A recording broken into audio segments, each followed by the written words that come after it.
श्री स्वामी समर्थ. सगळ्या स्वामी भक्तांना माझं मनापासून नमस्कार. स्वामी भक्त हो, आज पुन्हा एकदा आपल्या स्वामी सूत्र चॅनलवर तुमच्यासाठी नवीन व्हिडिओ घेऊन आलेली आहे. आज आपण एका अतिशय प्रभावी अशा सेवेसंबंधी जाणून घेणार आहोत. ती सेवा कुठली आहे, नियम काय आहे, सगळं काही सविस्तर जाणून घेणार आहोत. सर्वप्रथम हे सांगते की कुठलीही सेवा कमी प्रभावी आणि कुठलीही सेवा खूप जास्त प्रभावी असं काहीही नसतं. खरं तर कुठलीही सेवा ही प्रभावीच असते. तुम्ही साधं नामस्मरण केलं तरीही त्याचं फळ हे तुम्हाला भेटणारच. पण आपला भाव किती महत्त्वाचा आहे आणि आपण सेवा तर करतोच, पण या व्यतिरिक्त आपण आपले कष्ट आहे ते किती प्रामाणिकपणे करतो, ह्या सगळ्या काही गोष्टी अवलंबून असतात आपल्या इच्छापूर्तीसाठी. तर नक्कीच ह्या गोष्टी तुमच्याही लक्षात आलेल्या असतील. तर आजची जी सेवा आहे त्यासंबंधी आपण बोलायला सुरुवात करूया. तर सेवा कुठली आहे हे नक्कीच थंबनेल बघून तुमच्या लक्षात आलं असेल. तरीही सांगते एकदा परत, श्री स्वामी चरित्र सारामृत. श्री स्वामी चरित्र सारामृत हा ग्रंथ नक्कीच तुम्ही बघितलेला असेल. तुमच्यापैकी रोजच्या रोज नित्यसेवेमध्ये ह्या ग्रंथाचं बरेच जण नित्यसेवेमध्ये याचा समावेश करत असतील. पण आपल्याला आज नित्यसेवेसंबंधी जाणून घ्यायचं नाही. तर स्वामी चरित्र सारामृतचा स्वामी चरित्र सारामृतची संकल्पयुक्त सेवा कशी करावी यासंबंधी आपण जाणून घेणार आहोत. आता जे लोक नित्यसेवा करतात त्याचं मग फळ भेटत नाही का, असा नक्कीच तुम्ही प्रश्न विचारू शकता. तर असं नाही. पण नित्यसेवेचं कसं आहे, नित्यसेवा ही फक्त आपण आपल्या देवासाठी, आपल्या स्वामींसाठी करत असतो. खरं तर नित्यसेवा करताना आपण देवाकडे काहीही मागू नये. फक्त देवाला एवढं सांगायचं आहे की माझी तुमच्यावर श्रद्धा आहे आणि तुम्हाला फुल न फुलाची पाकळी म्हणून मी काहीतरी द्यावं म्हणून मी ही सेवा करत आहोत. त्यामध्ये आपण काहीही मागू नये असं मला तरी वाटतं. आता अर्थात त्या सेवेचं फळही आपल्याला स्वामी देणारच आहे, परंतु तरीही उठसूट रोज नित्यसेवा करायची आणि स्वामींना सांगायचं की माझी इच्छा पूर्ण करा, हे कुठेतरी चुकीचं ठरतं. त्यामुळे आपल्याला जर इच्छा पूर्ण करून घ्यायची आहे तर तुम्ही संकल्पयुक्त सेवा करा. संकल्पयुक्त म्हणजे काय, तर सेवा करण्याच्या अगोदर आपल्याला संकल्प घ्यायचा असतो. आपलं नाव, आपलं गोत्र हे सगळं काही स्वामींना सांगायचं असतं आणि आपण कुठली सेवा करणार आहोत हे सगळं काही बोलून आणि मग त्या सेवेला सुरुवात करायची असते. अशी असते संकल्पयुक्त सेवा. आता संकल्प कसा करावा यासंबंधी लवकरात लवकर व्हिडिओ मी तुमच्यासाठी घेऊन येईल. नक्कीच तुम्हाला तो व्हिडिओ बघायचा असेल तर आपल्या चॅनलला सबस्क्राईब करून ठेवा, शेजारचं बेल बटनही प्रेस करून ठेवा. कारण कुठल्याही संकल्पयुक्त सेवेमध्ये संकल्प करायला खूप महत्त्व आहे. तो संकल्प जर आपला चुकला तर मग सगळ्याच पुढच्या गोष्टी आपल्याकडून चुकतात. त्यामुळे संकल्प व्यवस्थित करावा लागतो. आता हे झालं की ही सेवा कशी करायची किंवा संकल्प करायचा असतो हे तुम्हाला माहिती झालं. आता ही सेवा कोण करू शकतो, तर प्रत्येक व्यक्ती, अगदी स्त्री पुरुष असं काही या ठिकाणी भेदभाव नाही. प्रेग्नेंट महिला आहे तीही करू शकते. फक्त तिने तिच्या तब्येतीचा विचार करावा, बाळाचा विचार करावा. कारण जर 8व्या-9व्या महिन्यात जर आपण ही सेवा सुरू करत आहोत तर मग त्यानंतर आपला बराचसा काळ म्हणजे मध्ये थांबून जातो. आपली सेवा अपूर्ण राहायला नको, त्या हिशोबाने आपल्याला सेवा निवडायची आहे. आता हे तुमच्या लक्षात आलं असेल. आता विधवा महिला, बऱ्याच जणांचा हाही प्रश्न असतो की विधवा महिला अशा सेवा करू शकते का, तर अर्थात हा प्रश्नच चुकीचा आहे. ज्या कुणाला असा प्रश्न पडत असेल त्यांनी असा प्रश्न मनामध्ये असा विचारसुद्धा मनात आणू नका. कारण विधवा असणं हा काही म्हणजे आपला दोष नसतो. म्हणजे निसर्गाचा नियम आहे. जन्म मृत्यू हे प्रत्येकाला लावलेलं आहे. फक्त ते प्रत्येकाची वेळ आल्यावर तशा गोष्टींना आपल्याला सामोरं जावं लागत असतं. म्हणून ह्या गोष्टींचा कुठेही देवाच्या सेवेशी संबंध जोडू नये. आता हेही तुमची समस्या सुटली असेल. तर आता सेवा करताना स्वामी चरित्र सारामृतचा संकल्प किंवा मग किती पारायणं करावी, कशा पद्धतीने करावी, तर आता जर तुम्हाला संकल्पयुक्त सेवा करायची आहे स्वामी चरित्र सारामृतची, तर तुम्ही कसे निवडू शकतात, तर 11, 21, 41, 51, 101 किंवा 108 पर्यंत तुम्ही यापेक्षाही जास्त करू शकतात. परंतु 108 म्हटलं तर भरपूर मोठा कालावधी होतो. नक्कीच आपल्याला झेपेल तेवढीच संख्या आपल्याला निवडायची आहे. कारण होतं काय की भावनेच्या भरामध्ये आपण स्वामींना सांगतो की मी एवढे पारायणं करेल, पण एकदा की करायला सुरुवात केली की मग आपली नोकरी असते, आपलं घरकाम असतं, आपला व्यवसाय असतो, जे काही असतं त्यामध्ये कुठेतरी ही सेवा हळूहळू मागे पडायला लागते. आणि मग आता आपण संकल्प केला आहे म्हणून पटापट उरकायच्या मागे आपण लागत असतो. मग एक शब्द सोडून दुसरा शब्द वाच, तिसरा वाच आणि पटापट एकदाचं ते आपण पूर्ण करत असतो. तर ही चूक आपल्याला अजिबात करायची नाही. भलेही तुम्ही 11 पारायणाचा संकल्प घ्या, पण 11 पारायणं अशी झाली पाहिजे की तुमचं सगळं चित्त त्या पारायणामध्ये किंवा ते वाचनामध्ये असलं पाहिजे. डोक्यामध्ये 100 विचार आणि फक्त आपण शब्दांवर नजर फिरवतोय असं काही करू नका. त्यामुळे संख्या निवडताना तुमच्यावर अवलंबून आहे. तरीही जास्तीत जास्त मी तुम्हाला आग्रह करेल की तुम्ही 108 पारायणाचा संकल्प घ्यावा. तरीही तुमच्या वेळेनुसार तुम्ही कमी संख्या निवडू शकतात. फक्त आपल्याला प्रामाणिक राहायचं आहे. जेवढी संख्या निवडली आहे तेवढी आपल्याला पूर्ण करायचीच आहे. आता संख्येसंबंधी समजलं असेल. आता पारायण कसं करायचं, तर ज्या दिवशी तुम्हाला पारायणाला सुरुवात करायची आहे, दिवस कुठलाही, आपण सेवेसाठी कुठलाही दिवस हा शुभच असतो, पण शक्यतो गुरुवारच्या दिवशी करावी. आता गुरुवारी जर तुम्ही सेवेला सुरुवात करणार आहात तर तुम्हाला आदल्या दिवशी एक काम करायचं आहे. बुधवारी किंवा मग गुरुवारी जरी केलं तुम्ही सकाळी तरीही चालणार आहे. काय करायचं, तर जिथे कुठे तुमच्या स्वामी समर्थांचं मंदिर आहे, केंद्र आहे, मठ आहे, जे काही तुमच्या गावात उपलब्ध आहे तिथे जायचं आहे. स्वामींसमोर श्रीफळ ठेवायचं आहे. स्वामींना सांगायचं आहे की मी अशी अशी सेवा करणार आहे, तर तुम्ही माझ्याकडून ती सेवा करून घ्या. हे बघा, आपल्याला स्वामींनाच सांगायचं आहे की माझी ही सेवा करून घ्या.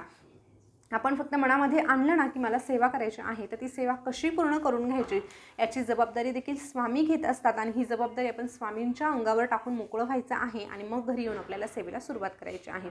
आता इथे कन्फ्युजन करू नका.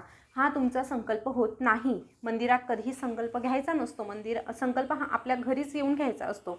आता घरी आल्यानंतर संकल्प करायचा आणि सेवेला सुरुवात करायची. आता पारायण म्हणजे काय, तर हा जो ग्रंथ आहे श्री स्वामी चरित्र सारामृत, यामध्ये 1 ते 21 अध्याय दिलेले आहे. एका बैठकीमध्ये तुम्हाला 1 ते 21 अध्याय पूर्ण वाचायचे आहे, तेव्हा तुमचा होतो एक पाठ. 1 ते 21 अध्याय हा झाला पूर्ण एक पाठ. आता नित्यसेवेमध्ये आपण काय करतो, रोज एक अध्याय वाचतो किंवा मग 1 ते 3, मग 4, 5, 6, 7, 8, 9 अशा पद्धतीने आपण नित्यसेवेत वाचतो.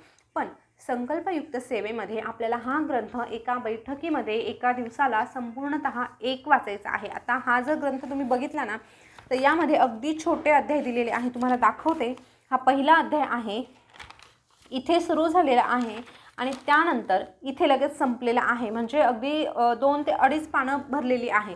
इतकासाच अध्याय आहे, वाचायला काहीही वेळ लागत नाही. असे 1 ते 21 अध्याय अगदी छोटे छोटे दिलेले आहे. तुम्हाला एका बैठकीत एकच वाचायचं आहे. आता दिवसाला मी किती करू शकते असा हा जर प्रश्न असेल, तर तुम्ही एकापेक्षा 2, 3ही तुम्ही पारायण एका दिवसाला करू शकतात. पण फक्त काळजी तीच घ्यायची आहे मगाशी सांगितल्याप्रमाणे, की आपल्याला फक्त उरकायचं म्हणून वाचायचं नाही, तर आपल्याला त्याच्यातला भावार्थही कळायला पाहिजे, ही काळजी घ्यायची आहे. तुमच्याकडनं जर ते शक्य होत असेल एका दिवसाला, नक्कीच तुम्ही 2ही पारायण किंवा 3ही पारायण करू शकतात. पण शक्यतो एका दिवसाला तुम्ही 2च करत जा, कारण 2च पारायण आपल्याकडनं शांततेत वाचले जातात. 3-4 म्हटलं तर आपल्याकडनं घाई होते, त्याकरिता सांगत आहे. तर नक्कीच हे देखील तुमच्या लक्षात आलं असेल. आता पुढचा प्रश्न असा की नियम काय पाळायचे. नियम हा सगळ्यात महत्त्वाचा प्रश्न असतो. नियम या ठिकाणी आपल्याला कडकडीत मांसाहार वर्जच करायचा आहे. मांसाहार अजिबात करायचा नाही. जोपर्यंत आपण संकल्प घेतलेला आहे तोपर्यंत आपल्याला सारामृतचं जोपर्यंत आपण वाचन करत आहे तोपर्यंत आपल्याला मांसाहाराला स्पर्श करायचा नाही. आता स्पर्श करायचा नाही म्हटल्यावर महिला लगेच विचारतील की नाही, आमच्या घरात तर मांसाहाराशिवाय जेवणच होत नाही, मग त्यांना कोण बनवून देईल. तर तुमच्यासाठी पर्याय म्हणून एक सांगते, तुम्हाला बनवून द्यायचं असेल तर तुम्ही बनवून द्या. उगाच ह्या गोष्टीवरून वाद करायचे आणि आपण एकीकडे सेवा करायची असं काही होऊ देऊ नका.